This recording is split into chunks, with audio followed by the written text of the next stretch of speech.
Hi, creative friends. This is Freya, and thank you so much for being here. So I talked about this portrait over here, which I did on black paper, and I'm just going to speak from my perspective. So maybe it's going to be different for everybody else, so I will stop making assumptions, because maybe for another person, they don't have to reverse everything. Maybe it would come more naturally to another person to work on, say, a colored background or a dark, like a black background. So I'm just going to speak from my perspective. I made a short a couple of months ago, I think, and I posted it on my shorts on my YouTube channel. And I was working on this. So I started off with this, and then I just, I did a time lapse, and I was working really fast. I wasn't really thinking about it.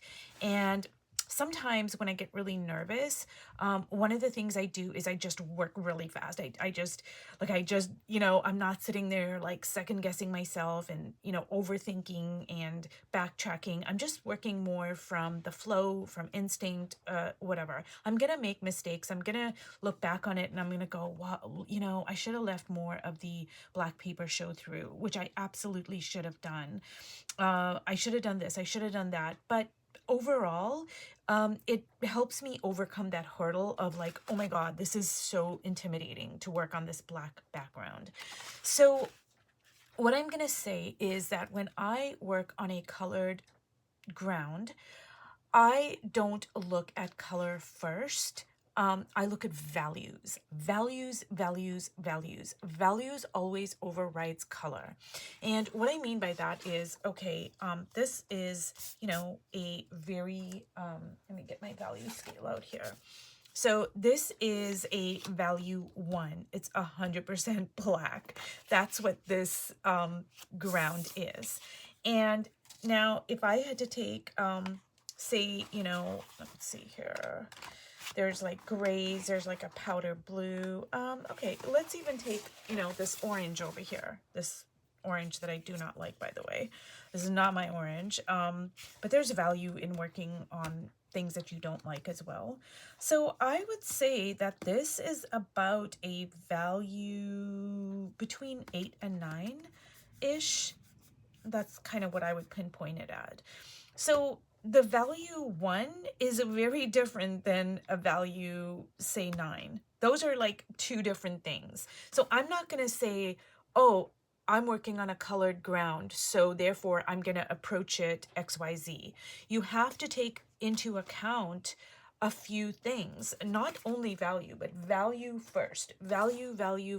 This is the most important, crucial, determining factor for me. So the first thing I'm going to go is, okay, what is the value of the paper that I'm working on? Okay. And then let me get back to my black here. The second thing I am going to look at is the temperature. I'm going to go, okay, is it cool? Is it neutral? Is it warm? Because the temperature is going to matter more than the color to me. The last thing I'm going to look at is the color, or actually what is really the hue. So I talked about this and I wrote a write-up on my, where I can post photographs on my YouTube channel in the community part. I did this like many months ago, and I talked about the difference between color and hue. So what we call color is actually hue. So hue is blue, yellow, red, etc. We call that color, but that is not color. That is actually hue from an artistic point of view. What is color artistically? It includes value, temperature, and hue. All of those things together make up a color. So the very first thing I'm going to determine is my value. Okay, what value is this? Because that's going to depend on how I approach it. Everything from, I'm going to use a white Stabilo to do my sketch on the page, because I'm not going to use this blue because it's not going to show up. So everything is going to be determined by the value. The second thing I'm going to look at is the temperature. And then the last thing is the hue, what we call color, but it's actually hue. So what I am going to also mention is that when you are working on a colored ground, this is a huge player. This is like another, it's not like you're working on white. It is a huge player in your colors. And this is where color, you're really, things are going to get complicated, because just say you're working on white. So just say that you go, hey, for the shadows, I want to use violets. I want to use, whatever, whatever you choose to use for your shadows. Well, when you have a colored ground, excuse me, you can't go to your go-tos, because the colored ground is a major actor, if you will. So just say this is a play. Your colored ground is like it's like the lead, because I mean, it's your ground, right? So the first thing you have to say is you have to determine all these things I said: value, temperature, hue, because it's going to depend. Like if you have a red ground, for instance, you may not want to use red violet as your shadow, because it may clash. It may not like work out. It may just be weird. You're going to have to look at all the colors that you use on your ground, because it's not like you're working on white, So if I'm working on a red ground, I am generally not even going to use red, because the ground is already red.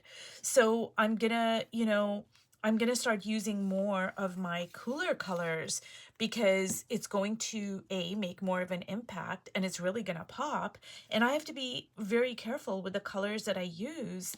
And so like, working on a colored ground, you guys, is very challenging, but here's the great thing. Working on a colored ground is such an important learning tool experience. As much as I struggle with working on a colored ground, I learn so much. It pushes me. It pushes me to learn more about values. It pushes me to learn about temperatures. It pushes me to learn about hues, and to get out my color wheel and go, oh, well, normally I go for my ultramarine blue, but now I'm working on, this particular color. So, just say I was working on this powder blue. There's like a powder blue, yeah, right here. So there's a powder blue background here. So after I determine my value, I'm going to really look at my temperature, and I'm going to go, well, what are the colors that I would use? Like some of the colors are going to get washed out on this blue that wouldn't get washed out on white paper. Some of the colors are really going to pop. Like they're going to be like, whoa, like I would think this red violet is really going to be like, and red on this kind of blue, it doesn't go with my visual language. This orange, no. Now, you can, like, I would tend more towards neutrals and maybe red violet.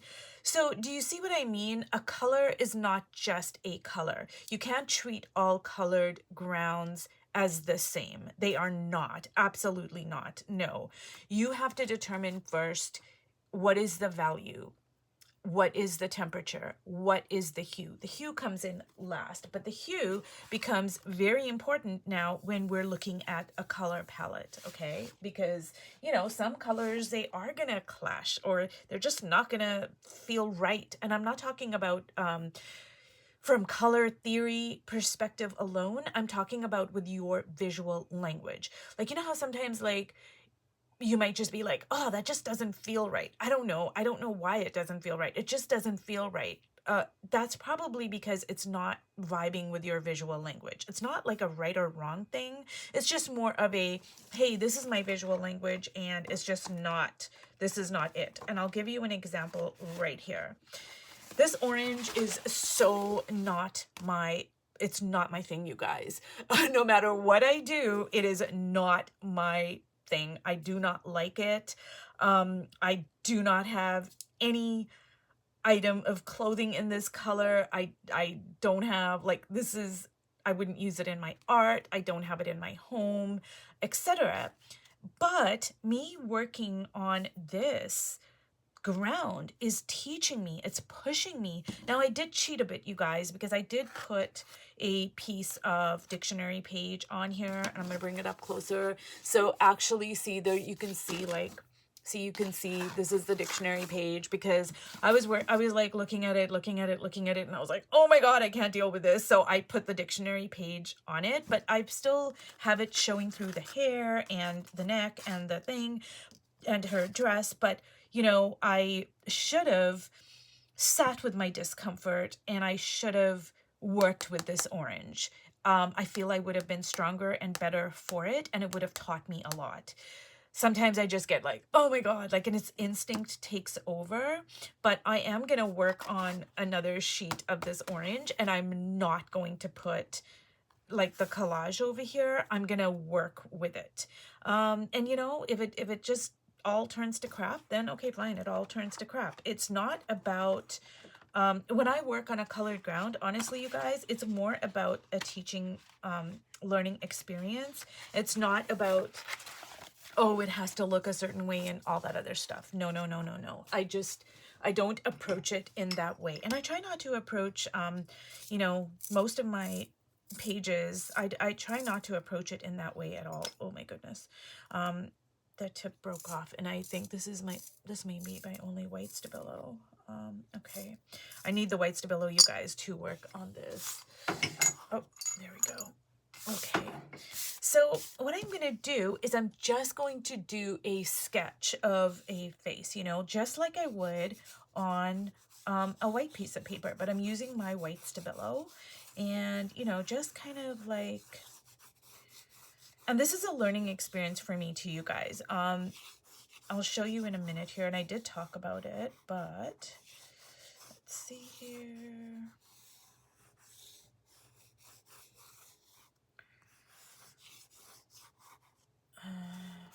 I did talk about it, but it bears repeating. After the fact, I covered up like too much of the black. And what you want to do is you want to allow the colored ground to do the work of, you know, what paint would do, in terms of your values. So you want to retain the colored paper to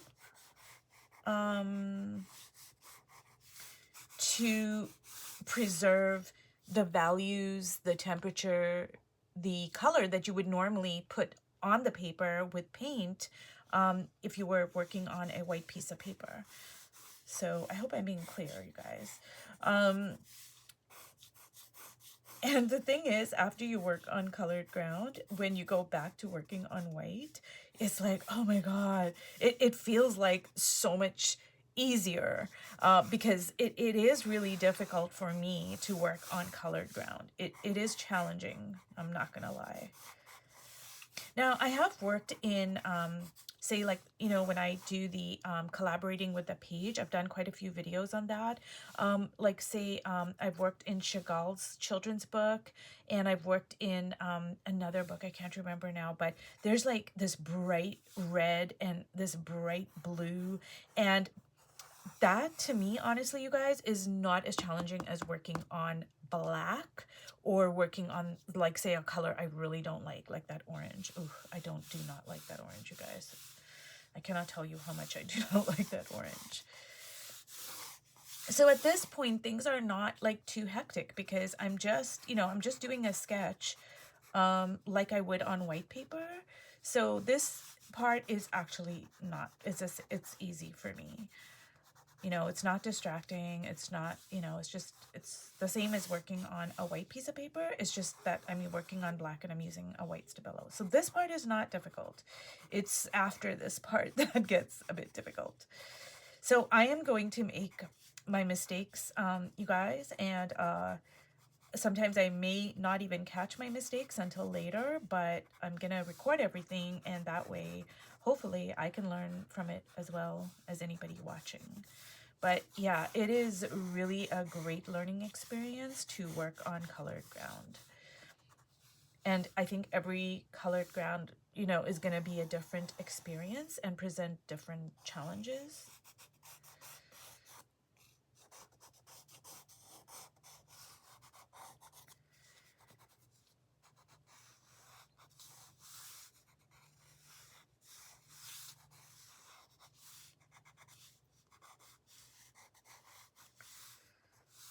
So, you know, this is just a kind of a rough sketch. Like, things can change, you know, but for the most part, I think, okay, I'm okay with that.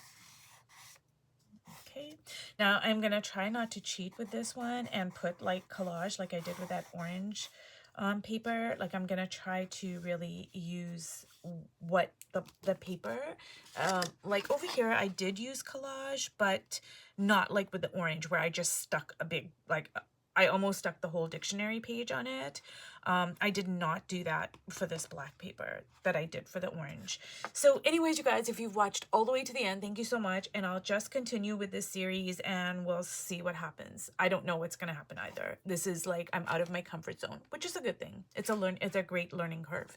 Anyways, thank you so much for watching and I'll see you in my next video. Bye.